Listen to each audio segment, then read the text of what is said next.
make a man out of you! Now get over here! Honey, don't look at me.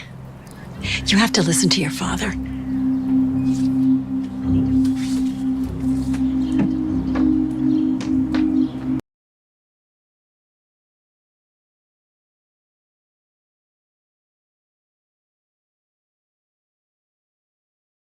Guys, I never thought to see the day.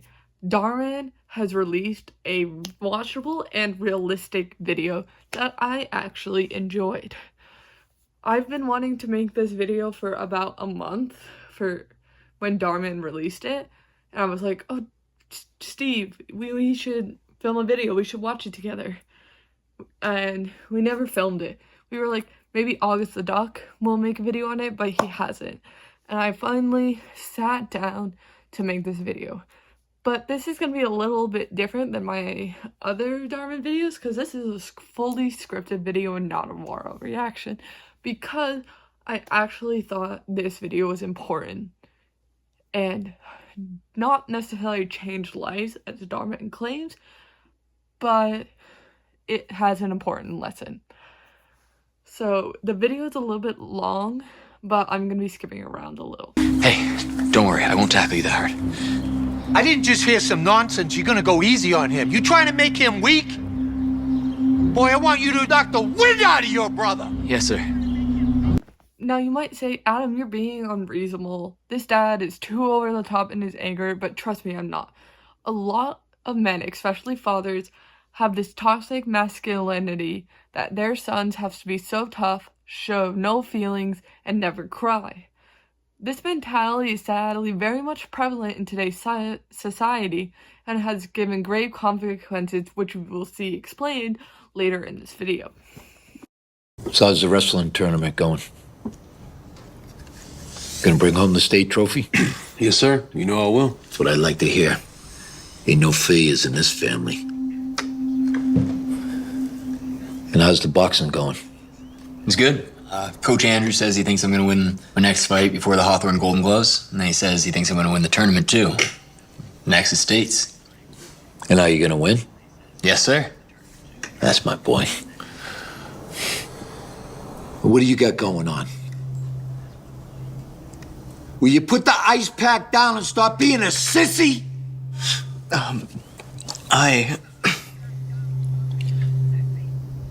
Actually, I was invited to perform with my band tonight. So, I was wondering if... No, you're not wasting your time with that music crap. But it's not a waste of time. It's a paid gig. I mean, that's pretty sweet that you're getting paid to pull. No son of mine is gonna be in a band. I'm raising fighters, not sissies. This clip's go into more about how society/toxic masculinity tells boys they have to like sports and be strong, even when it's not something they're interested in. Even when the son Tristan is being paid to do something he loved, which is play guitar in his band, his dad thinks less of him and calls him a sissy and compares him to his brothers. So the next few minutes, I'm just going to summarize what happens because it's important for context. So the brothers are Tristan, which is the one who likes the guitar, Gabriel, which is the middle child and the favorite golden child, and then Marcus, who the story is mostly about. You'll see them say their names throughout the videos, but when I first watched, I had trouble being like, who is this? Who is that? Okay. And then, so they sneak him out to go play in his band. And Marcus meets this girl and flirts with him. And eventually, throughout the video, they are dating. After that, it's just a training montage to get ready for the championship. Hey, you feeling okay? You look sick. Maybe it's just jitters about states. I'm flying out tomorrow, you know. The soon-to-be state champion is afraid of flying now? No. I just...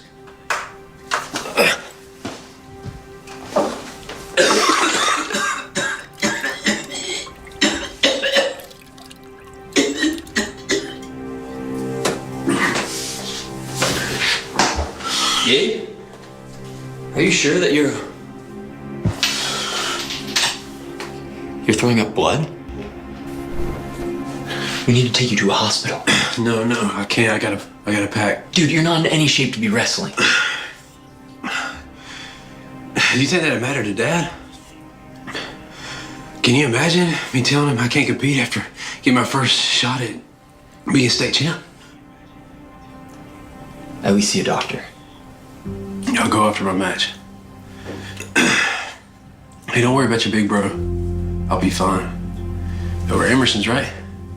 Let's focus on you. You just won your big fight. I'll be there at Golden Gloves watching first row. Watch you bring home trophy from state. So this clip shows that even though Gabriel is in no position to play, he wants to anyway to impress his dad.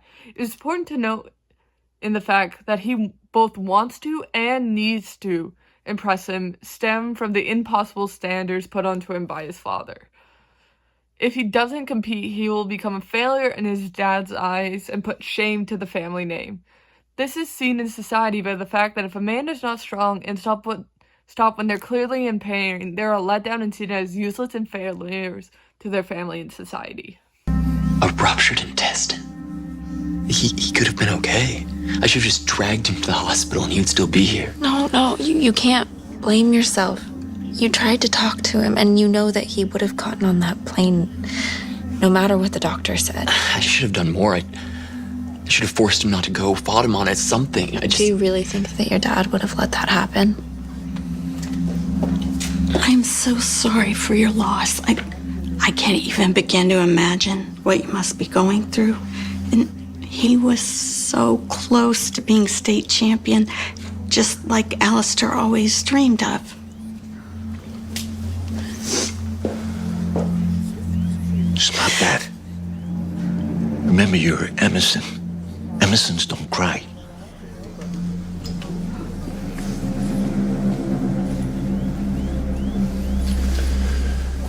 You can have the rest of the day off, but when 6 a.m. hits, we're gonna start training again for the Golden Gloves. You're kidding, right? I mean, you cannot honestly expect... Yes. Yes, sir. I'll be there.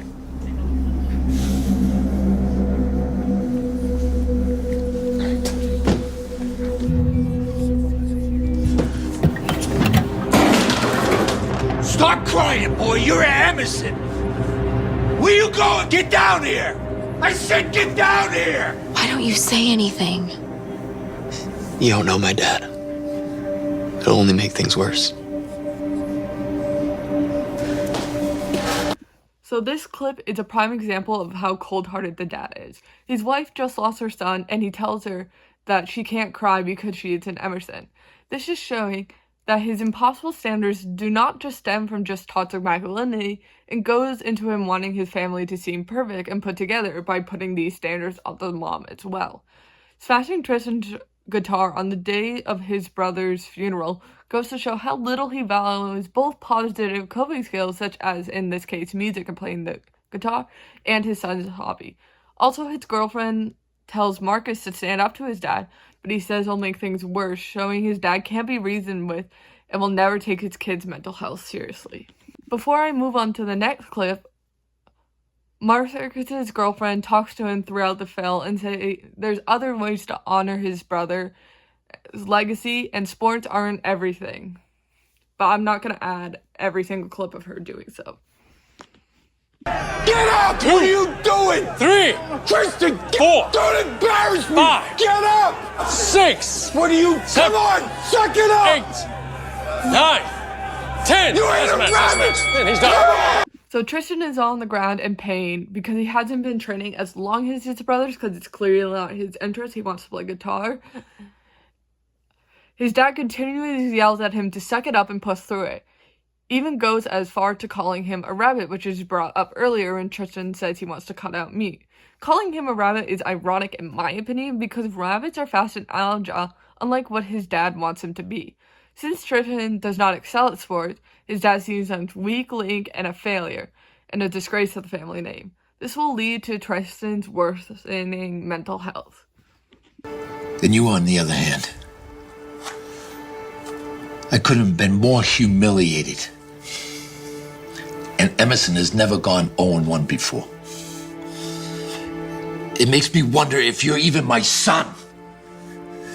At this rate, you become my least favorite.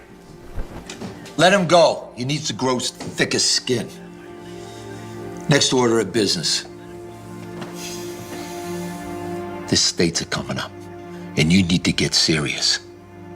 All right? And go for it. You got 6 weeks to toughen up.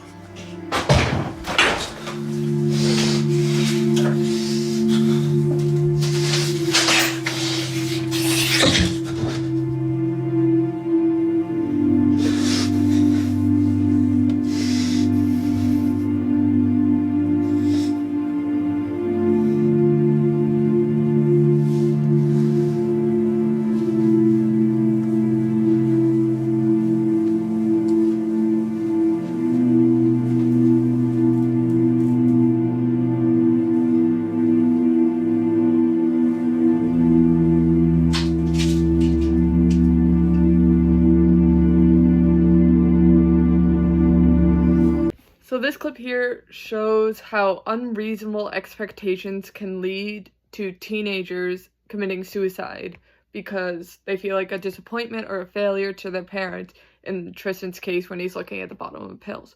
Also, it's very important to point out that his mother or his brother didn't stand up to his father for fear of backlash. So Tristan didn't have a support system.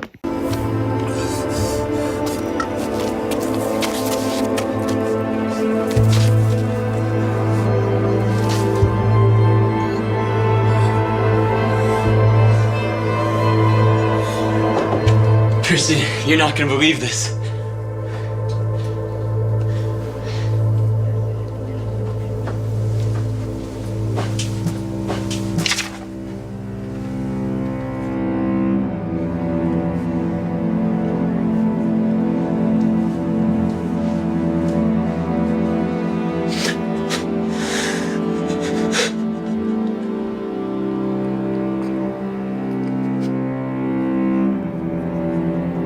Okay to cry. You don't need to hold it in. But if my dad... Your dad is the reason why both of your brothers are gone. You need to stand up to him, Marcus. Or something bad happens to you, too.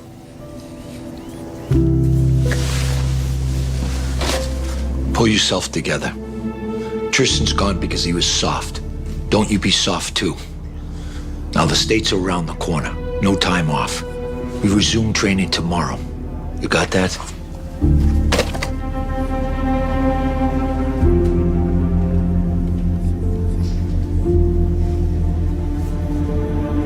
right, let's go. Come on, Mark. There's 2 points I want to make about this clip.